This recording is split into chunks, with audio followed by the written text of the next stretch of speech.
And for many parents, bedtime can certainly be chaotic. I know it well. Kids resist, parents get frustrated, and before you know it, it feels like a battle instead of a peaceful routine. Yeah, our next guest knows all about that struggle. Krimitsos is a mom herself and the founder of the Women's Meditation Network. And this morning she's sharing advice on how we can make bedtime a whole lot calmer.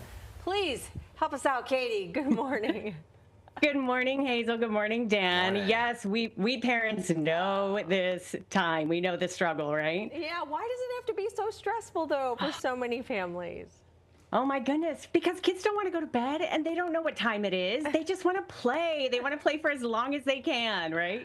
Yeah. So, I guess from a scientific perspective, what's happening in the brain during those struggles? Because it's like almost every single night, my daughter knows that it's about to happen and starts to go a little bit rambunctious. Okay, so we have chickens, okay? And what I notice is that our chickens at sundown naturally go into their coop. They're ready to sleep. Humans are the same way. We're meant to sleep when the sun goes down. The lights are getting low. And what we have, though, is we have a lot of light. We have a lot of screens. We have a lot of activity. And we'll have a lot of the energy from the day still in these young bodies that are just trying to move.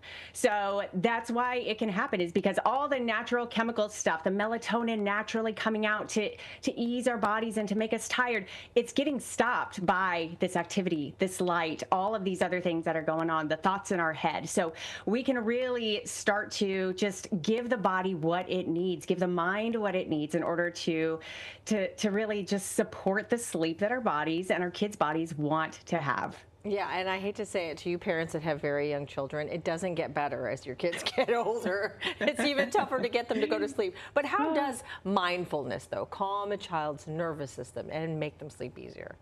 Yeah, so, mindfulness really is just the practice of being very conscious and aware of the present moment. And so we as parents can use mindfulness in our abilities to be aware of what state our kids are in and wanting to create a really wonderful and supportive bedtime routine that supports them going to sleep easily. And we can help our kids become mindful of the time of the day, maybe making sure that they know the expectation. With my kids, our routine starts with mommy announcing, hey girls, we have 5 more minutes to do X, Y, or Z, and then it's bedtime, and they know what is included in that bedtime routine. So it's getting them more mindful of that, more mindful of their bodies, more aware of their bodies, aware of their tiredness, so that we can support a nice, easy bedtime routine. Okay, you make it sound so easy. Because it's known as the witching hour, right? It's like where they get this extra boost of energy. My daughter knows the routine. She knows what she has to do, but wants to do 85 backflips while she's doing it at the same time, right? So what are some easy rituals, I guess, to kind of bring down that energy level?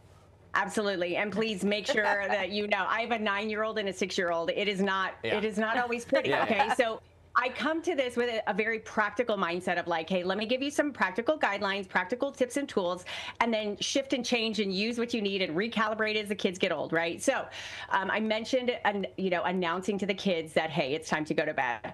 Next, we do our, potty teeth, the jammies type of routine.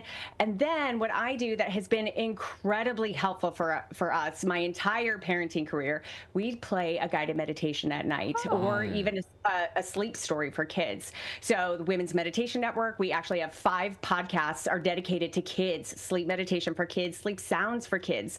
So these are so important and magical for my kids because it allows their brains to sort of be active enough to sort of, connect with the words, connect with the music, because their brains want to do something. And so it allows their brains to connect with the words and the music long enough to let the body do what it naturally wants to do. It's a great, great distraction. And so I will find immediately that they will immediately calm down. Our lights are already low. And then what I do is I'll kind of lay down with each of my girls separately, and I have them immediately take 5 deep breaths. And I promise you, 95% of the time, by the time we get to the third, they're yawning. Yeah. And I'll just make sure that they know, like, hey, that's your body's way of saying that you're tired and you're ready for sleep. Great job, you know? Yeah, and you know what's funny about that? When you say that, it's like I'm falling asleep, right? Yeah. Thinking about doing that. It benefits the parents too by doing these, you know, these guided meditation.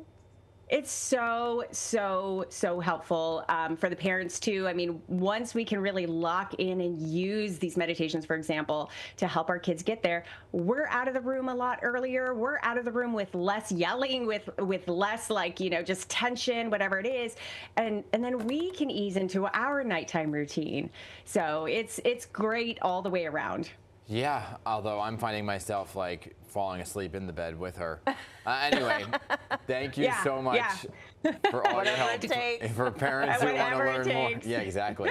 Parents who want to learn more, you can check out Katie's Women's Meditation Network for guided meditations and bedtime resources. Great to see you. Thank you so much. Great to see you guys. Thank you.